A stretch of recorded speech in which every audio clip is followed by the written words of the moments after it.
나가지 마. 절대로. 며느리가 별채 자물쇠를 채웠습니다. 안에서 여자의 흐느낌이 들렸습니다. 남은 음식을 던지듯 주고 밖에서 자물쇠를 채웠습니다. 이 여자 어디서 많이 본 얼굴인데. CCTV를 확인하던 순간 저는 온몸이 얼어붙었습니다. 별채에 갇힌 그녀는 대체 누구일까요? 오늘은 임직원 가족 건강검진 행사가 있는 날이었어요. 70세가 된 지금도 이런 행사는 빠지지 않습니다. 서울중앙의료원 이사장으로서 당연한 일이었죠. 하얀 가운을 입고 복도를 걸으며 직원들과 인사를 나눴어요. 익숙한 소독약 냄새가 코끝을 스쳤습니다.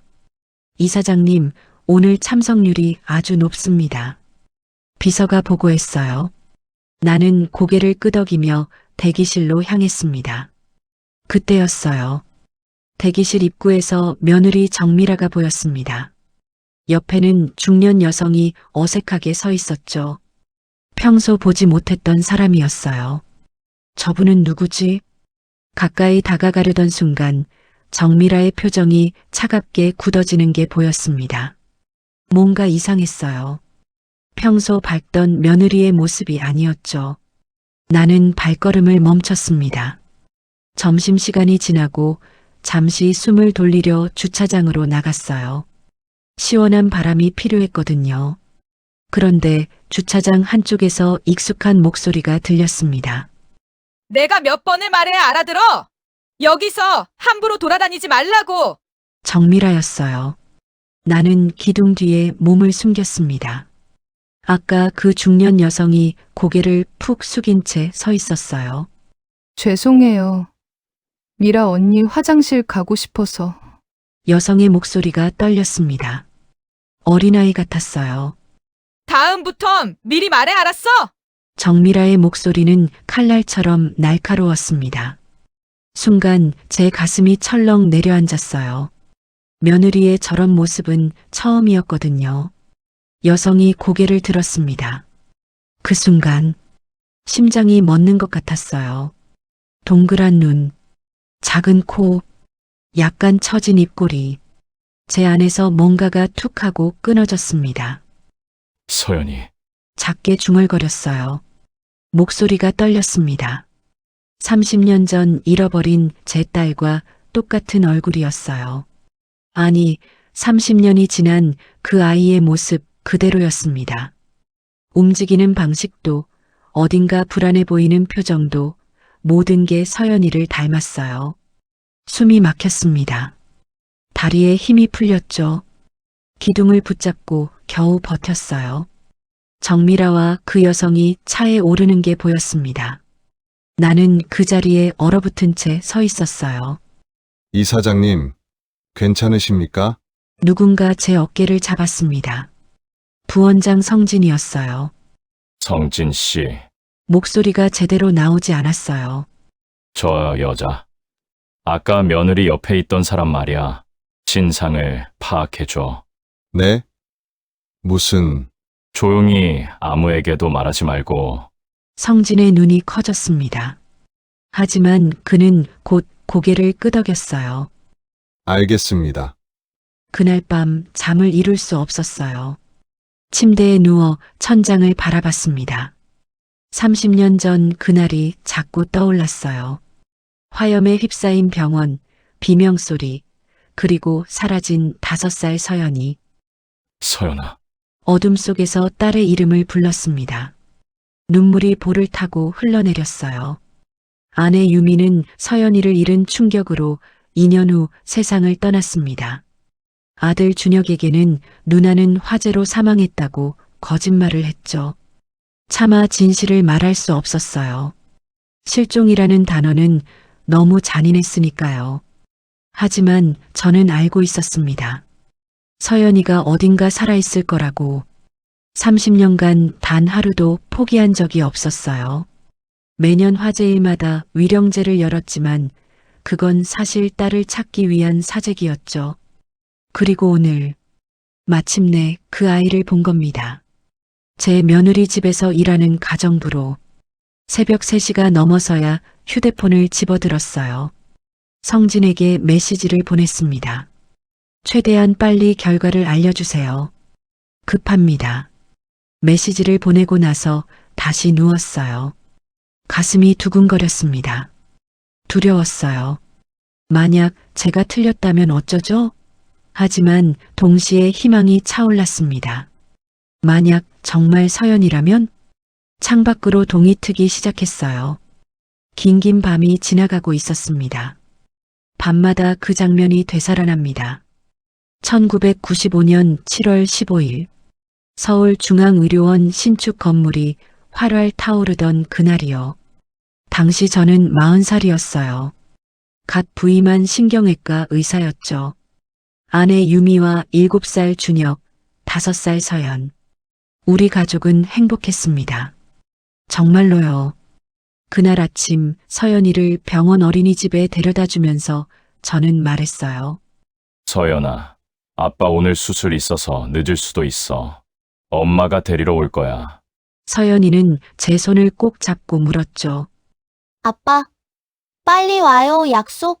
그럼 우리 서연이랑 약속. 그게 마지막이었습니다. 오후 2시 47분. 수술실에서 갑자기 화재 경보가 울렸어요. 처음엔 오작동인 줄 알았죠. 하지만 곧 연기 냄새가 복도까지 밀려왔습니다. 심장이 멎는 줄 알았어요. 서연이가 있는 곳은 3층이야. 수술을 급히 마무리하고 계단으로 뛰어내려갔어요. 이미 건물 곳곳에서 불길이 치솟고 있었습니다. 전기 합선이었대요. 신축 건물인데도 말이에요. 3층 복도는 연기로 가득했어요. 앞이 보이지 않았죠. 서연아, 서연아! 목이 터져라 소리쳤습니다. 대답이 없었어요. 어린이집 문을 박차고 들어갔을 때 그곳은 이미 텅 비어 있었어요. 책상과 의자만 어지럽게 널려 있었죠. 아이들은 다 대피했다는 건가요? 순간 무릎이 꺾였습니다. 그래, 선생님들이 다 데리고 나갔겠지. 밖으로 나와 대피한 아이들을 찾아 헤맸어요. 유미도 달려와 있었습니다. 서연이 어디 있어요? 유미의 목소리가 떨렸어요. 저는 한 명 한 명 확인했습니다. 20명이 넘는 아이들 속에서 서연이는 없었어요. 어린이집 선생님에게 물었죠. 최 선생님, 서연이는요? 우리 서연이 못 보셨어요? 선생님 얼굴이 하얗게 질렸습니다. 서연이가 화장실에 간다고 했는데 그 순간 제 안에서 뭔가가 툭 하고 끊어졌습니다. 다시 건물 안으로 뛰어들려 했어요. 소방관들이 붙잡았죠. 건물이 무너질 거라고 했습니다. 제 딸이 안에 있어요. 놔주세요. 유미는 제 품에서 울부짖었어요. 서연아, 우리 서연이. 화재는 5시간 만에 진압됐습니다. 사망자 12명, 실종자 1명. 그 한 명이 우리 서연이었어요. 수색은 일주일 동안 계속됐습니다. 하지만 서연이의 흔적은 찾을 수 없었죠. CCTV도 제대로 없던 시절이었어요. 신축 건물이라 아직 미비했대요. 나중에 들은 얘기였습니다. 청소용역업체 직원이 연기에 취한 아이를 발견했대요. 혼란 속에서 신분 확인도 없이 고향으로 데려갔다고요. 그 사람은 나중에 사고로 죽었습니다. 진실은 영영 묻혔죠. 우리는 서연이를 잃었습니다. 유미는 그날 이후 무너졌어요. 매일 밤 악몽에 시달렸습니다. 서연이를 부르며 울다가 깨어났죠. 2년을 버텼어요. 겨우요. 1997년 봄 유미는 세상을 떠났습니다. 심장마비였대요. 하지만 전 알아요. 유미는 그저 살고 싶지 않았던 거예요. 7살이었던 준혁에게 저는 거짓말을 했습니다. 준혁아, 서연이는 화재로 하늘나라에 갔단다. 준혁은 울면서 물었어요. 아빠는 왜 못 구했어요? 의사잖아요. 대답할 수 없었습니다. 저는 변했어요. 병원 안전에 미친 사람처럼 집착했습니다. 소화기 위치, 비상구 확인, 대피 훈련. 매달 점검했죠.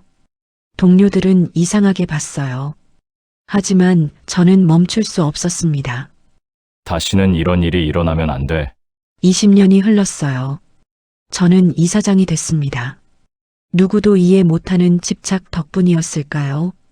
매년 7월 15일이면 위령제를 주관했어요. 화재로 숨진 분들을 위해서요. 하지만 진짜 이유는 따로 있었습니다. 혹시나 싶어서요. 혹시 서연이가 어디선가 살아있지 않을까? 혹시 그 아이가 이 자리에 나타나지 않을까? 30년이 지나도록 저는 포기하지 못했습니다. 서연아, 아빠는 너를 찾고 있단다. 어디에 있든. 사흘 후 성진이 내 앞에 서류 봉투를 내밀었어요. 이사장님, 확인해 보십시오. 손이 떨렸습니다. 봉투를 여는 게 이렇게 무서울 줄은 몰랐어요. 최은지, 40세, 사돈 정태윤 집에서 3년째 거주 중. 딸 이름도 아니고 나이도 맞지 않았어요. 하지만 제 안에서 뭔가가 툭 하고 끊어지는 느낌이 들었습니다. 30년 전 잃어버린 5살 아이가 지금 40세라면 딱 맞았으니까요. 성진, 예. 이사장님, 임직원 가족 건강검진 프로그램을 확대하려고 해. 내일 당장 공지 준비해줘. 성진의 눈이 조금 커졌습니다. 예산 회의도 없이 이런 결정은 처음이었으니까요. 범인은 어디까지입니까? 가족은 물론이고 함께 사는 분들도 포함해. 가정부, 요양보호사 다 포함이야. 알겠습니다. 그의 목소리가 조심스러웠어요. 하지만 묻지 않았습니다. 20년 넘게 함께 일한 사람이니까 제 표정만 봐도 알았겠죠. 이틀 뒤 저는 아들 준혁을 병원 근처 한식당으로 불렀습니다. 아버지, 갑자기 웬일이세요? 준혁이 국물을 떠먹으며 물었어요. 평범한 질문이었지만 저는 순간 말문이 막혔습니다. 어떻게 시작해야 할까? 준혁아, 댁에 가정부분이 계시다며? 네, 장인어른 댁에서 일하시는 분이 있어요. 왜요? 어떤 분이야? 준혁이 젓가락을 내려놓았습니다. 의아한 표정이었어요. 집안일 잘하신다고 들었어요. 근데 저는 자주 못 봤어요. 주말에도 별채에 계시던데. 별채라는 단어에 가슴이 철렁했습니다. 그분도 이번 건강검진 받으시면 좋을 것 같아서 미라한테 전해줘. 아, 네, 그럼요. 준혁은 아무것도 몰랐어요. 자기 집에서 무슨 일이 벌어지는지, 그 가정부가 누구일 수 있는지, 아무것도. 그날 밤 저는 병원 5층 유전자 검사실로 내려갔습니다. 복도는 텅 비어 있었어요. 검사실 문을 열자 냉장고 냉기가 얼굴을 스쳤습니다. 30년 전 제 혈액 샘플. 당시 모든 의료진은 정기 건강 검진을 받았고 그 기록들은 지금도 보관 중이었어요. 손가락으로 냉동고 선반을 더듬었습니다. 차가운 금속이 손끝을 스쳤어요. 1995. 이한석. 찾았습니다. 작은 시험관을 꺼내 들었을 때 눈물이 났어요. 이게 딸을 찾을 마지막 단서가 될 줄은 몰랐습니다. 다음 날 아침 성진에게 전화했습니다. 은지 씨 검진 일정 잡혔어? 네. 이사장님 이번 주 금요일 오전입니다. 혈액검사 포함해서 전체 코스로 예약했습니다. 좋아, 혈액 샘플은 검사 후 바로 내게 보내줘. 아무도 모르게. 전화기 너머로 성진의 숨소리가 들렸어요. 무거운 침묵이었습니다. 네. 이사장님, 그는 더 이상 묻지 않았어요. 밤늦게 서재 책장 깊숙이 숨겨둔 상자를 꺼냈습니다. 30년 동안 한 번도 버리지 못한 것들. 화재 사고 보고서, 수사 기록, 실종 전단지. 손가락이 떨렸어요. 노란 종이들을 한 장 한 장 넘겼습니다. 그리고 마지막 페이지에서 저는 멈췄습니다. 실종자 명단, 신원 미상 어린이 1명. 신원 미상. 제 딸 서연이가 그 한 명이었을까요? 아니면 정말 다른 아이였을까요? 종이를 쥔 손에 힘이 들어갔습니다. 구겨진 보고서 위로 제 그림자가 길게 드리웠어요. 30년 동안 죽었다고 믿었던 딸. 30년 동안 제 앞에서 살아 숨쉬고 있었을지도 모를 딸. 서연아, 목소리가 떨렸습니다. 정말 내가 맞니? 창밖으로 차가운 바람이 불어왔어요. 서재의 불빛이 흔들렸습니다. 금요일. 그날이 오면 모든 게 밝혀질 거예요. 제 딸인지 아닌지, 30년의 기다림이 끝나는지 아닌지. 저는 떨리는 손으로 보고서를 다시 상자에 넣었습니다. 그리고 눈을 감았어요. 이제 사흘만 더 기다리면 됩니다. 사흘만. 검진 당일 아침, 저는 병원 복도를 천천히 걸었습니다. 가슴이 두근거렸어요. 30년 만에 서연이를 다시 볼 수 있다는 생각에 손끝이 떨렸습니다. 복도 끝에서 그녀가 보였어요. 최은지. 아니, 제 딸 서연. 그녀는 주위를 두리번거리며 불안한 표정으로 서 있었습니다.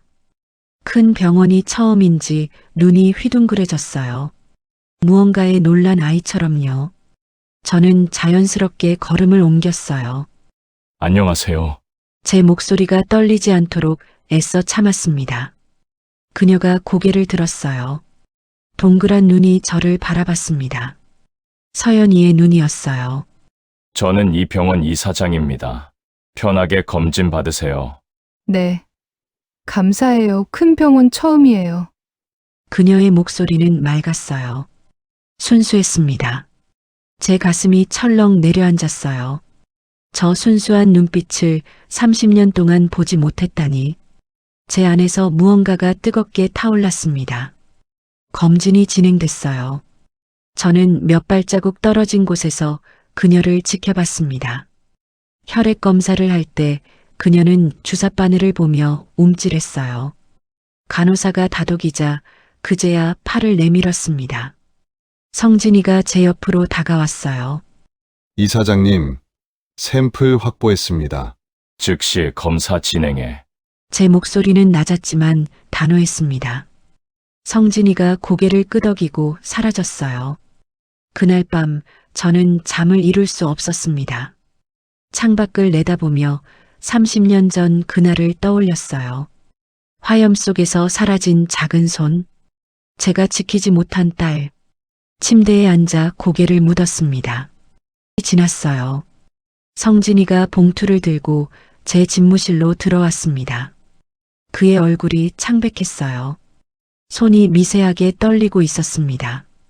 이사장님, 말해. 99.8% 일치합니다. 친자 관계가 확실합니다. 순간 세상이 멈췄어요. 제 손에서 펜이 떨어졌습니다. 서류가 바닥에 흩어졌어요. 하지만 저는 움직일 수 없었습니다. 눈앞이 흐려졌어요. 서연아, 제 입에서 나온 목소리는 낯설었습니다. 떨리고 부서지고 간절했어요. 눈물이 뺨을 타고 흘러내렸습니다. 70년을 살면서 이렇게 운 적이 없었어요. 그날 밤도 잠들지 못했습니다. 아니, 잠들고 싶지 않았어요. 서연이가 살아있다는 사실이 꿈처럼 느껴졌습니다. 눈을 감으면 사라질 것 같았어요. 다음 날 아침, 저는 준혁을 긴급히 불렀습니다. 준혁이가 집무실 문을 열고 들어왔어요. 평소처럼 단정한 모습이었지만 제 표정을 보자 걸음을 멈췄습니다. 아버지, 무슨 일이세요? 앉아라. 준혁이 천천히 의자에 앉았어요. 저는 그의 눈을 똑바로 바라봤습니다. 준혁아, 내 동생 서연이가 살아있다. 준혁의 얼굴에서 혈색이 사라졌어요. 입술이 파르르 떨렸습니다. 네? 지금 무슨? 장인어른 댁에 있는 가정부. 최은지, 그 사람이 서연이야. 말도 안 돼요! 준혁이 벌떡 일어났습니다. 목소리가 거칠어졌어요. 하지만 눈빛에는 혼란이 가득했습니다. DNA 검사 결과가 나왔어. 99.8% 일치야. 서류를 내밀었습니다. 준혁의 손이 떨렸어요. 서류를 받아든 그의 눈이 점점 커졌습니다. 입술을 깨물었어요. 얼굴이 일그러졌습니다. 동생이 30년 동안 제 아내 집에서 준혁의 목소리가 잠겼습니다. 그가 의자에 털썩 주저앉았어요. 두 손으로 얼굴을 감쌌습니다. 미라는 알고 있었을까요? 그건 모르겠어. 하지만 우리가 확인해야 해. 준혁이 고개를 들었어요. 눈가가 붉어져 있었습니다. 집에 CCTV가 있습니다. 확인해 보겠습니다. 이틀 후 준혁이 다시 찾아왔어요. 얼굴이 창백했습니다. 입술에는 핏기가 없었어요. 아버지, 그의 목소리가 떨렸습니다. 태블릿을 제 앞에 놓았어요. 화면을 켰습니다. 영상이 재생됐어요. 정미라가 은지를 향해 소리를 지르고 있었습니다. 은지는 바닥에 쪼그리고 앉아 고개를 숙였어요. 정미라가 남은 음식을 그릇에 담아 던지듯 내려놓았습니다. 은지가 움찔했어요. 제 가슴이 얼어붙었습니다. 다음 장면. 은지가 작은 별채 방으로 들어갔어요. 정미라가 문을 닫았습니다. 밖에서 자물쇠를 채우는 소리가 들렸어요. 제 주먹이 쥐어졌습니다. 온몸이 떨렸어요. 저 인간이 아버지, 진정하세요. 준혁의 목소리도 떨리고 있었어요. 그의 눈에도 분노가 가득했습니다. 당장 데려와야 해. 서연이를. 그런데 아버지, 이상한 게 있어요. 준혁이 다른 영상을 보여줬습니다. 정미라가 은지를 유심히 쳐다보는 장면이었어요. 뭔가 의심하는 표정이었습니다. 미라가 눈치챈 것 같습니다. 그날 저녁 성진이에게서 연락이 왔어요. 이사장님, 정미라 씨가 은지 씨에게 뭔가 경고한 것 같습니다. 제보자 말로는 별채에서 큰 소리가 났다고 합니다. 제 심장이 쿵 내려앉았어요. 무슨 내용이었어? 함부로 밖에 나가지 마. 병원 사람들한테 말하지도 마라고 했답니다. 제 안에서 무언가가 타올랐습니다. 분노였어요. 30년 만에 찾은 딸을 또다시 빼앗길 수는 없었습니다. 절대로요. 창밖을 바라봤어요. 어둠 속에서 희미한 불빛들이 깜빡였습니다. 제 손이 창틀을 움켜쥐었어요. 준혁아, 네, 아버지. 서연이를 데려올 거야 반드시. 준혁이 고개를 끄덕였습니다. 그의 눈빛이 단단해졌어요. 우리는 움직이기 시작했습니다. 준혁이 움직이기 시작했습니다. 검사인 아들은 동료들에게 조용히 부탁했어요. 정미라 주변을 조사해 달라고요. 며칠 뒤 준혁이 제 집무실로 찾아왔습니다. 얼굴이 창백했어요. 아버지, 이거 봐요. 준혁이 내민 서류를 보는 순간 숨이 턱 막혔습니다. 제약회사 영업이사 한재민. 정미라와 자주 만난 기록이 있었어요. 호텔 영수증, 통화 기록, 문자 메시지까지. 제 손이 떨렸습니다. 더 있어요. 준혁의 목소리가 갈라졌어요. 병원 약품 재고 기록이었습니다. 수면제와 진정제가 조금씩 하지만 꾸준히 사라지고 있었어요. 납품업체는 한재민의 회사였습니다. 은지 씨 건강 기록도 확인했어요. 혈액 검사 결과에 약물 성분이 나왔어요. 장기간 복용한 흔적이에요. 제 안에서 뭔가가 툭 하고 끊어졌습니다. 30년을 찾아 헤맨 제 딸을, 그 아이를 누군가 약물로 통제하고 있었다는 거예요. 주먹을 꽉 쥐었습니다. 손톱이 손바닥에 파고들었지만 아프지 않았어요. 아버지, 정미라가 다음 주에 해외 세미나 간대요. 준혁이 조심스럽게 말했습니다. 3박 4일이요. 우리는 서로를 바라봤어요. 같은 생각을 하고 있었죠. 그 시간이 기회였습니다. 정미라가 떠난 다음 날 아침이었어요. 저는 준혁과 함께 사돈집으로 향했습니다. 손이 자꾸 떨렸어요. 준혁이 제 어깨를 잡아줬습니다. 괜찮아요, 아버지. 이제 동생을 데려오는 거예요. 사돈 부부는 여행 중이었어요. 큰 집은 텅 비어 있었습니다. 우리는 뒤쪽 별채로 향했어요. 문을 열었습니다. 좁은 방이었어요. 작은 창문에는 잠금 장치가 달려 있었습니다. 낡은 이불 한 장, 플라스틱 옷장 하나. 그게 전부였어요. 구석에 쪼그리고 앉아 있는 사람이 보였습니다. 은지 씨, 준혁이 조심스럽게 불렀어요. 은지가 고개를 들었습니다. 눈이 커졌어요. 겁에 질린 표정이었습니다. 저 나가면 안 돼요. 떨리는 목소리였어요. 미라 언니가 화내요. 또 혼나요. 순간 마음이 무너져 내렸습니다. 저는 천천히 무릎을 꿇었어요. 은지와 눈높이를 맞췄습니다. 눈물이 흘러내렸지만 참지 않았어요. 괜찮아요. 아무도 당신을 혼내지 않아요. 제 목소리가 떨렸습니다. 저는 당신 아빠예요. 서연아. 은지가 고개를 갸웃거렸어요. 아빠, 그래요. 30년 동안 당신을 찾았어요. 이제 함께 가요. 안전한 곳으로. 은지의 눈에서 눈물이 주르륵 흘러내렸습니다. 그 눈물을 보는 순간 제 가슴이 찢어지는 것 같았어요. 준혁도 다가와 무릎을 꿇었습니다. 저는 준혁이에요. 기억 안 나도 괜찮아요. 이제 우리가 누나를 지킬게요. 은지가 떨리는 손으로 제 손을 잡았어요. 차갑고 작은 손이었습니다. 정말 나가도 돼요? 물론이야. 이제 아무도 널 가둘 수 없어. 우리는 은지를 부축해서 일으켰습니다. 아이는 비틀거렸어요. 햇빛을 제대로 못 본 사람처럼요. 병원으로 향하는 차 안에서 은지는 창밖을 멍하니 바라봤어요. 눈에 뭔가가 천천히 살아나는 것 같았습니다. 희망 같은 거요. 은지를 병원 VIP 병동에 모셨습니다. 그리고 준혁이 움직였어요. 검사 동료들이 합류했습니다. 영장을 받았어요. 사돈 집 압수수색이 시작됐습니다. 별채에서 끔찍한 것들이 쏟아져 나왔어요. 약물 투여 기록, 은지를 감시한 메모, 그리고 낡은 공책 하나. 은지의 일기장이었습니다. 준혁이 떨리는 손으로 읽었어요.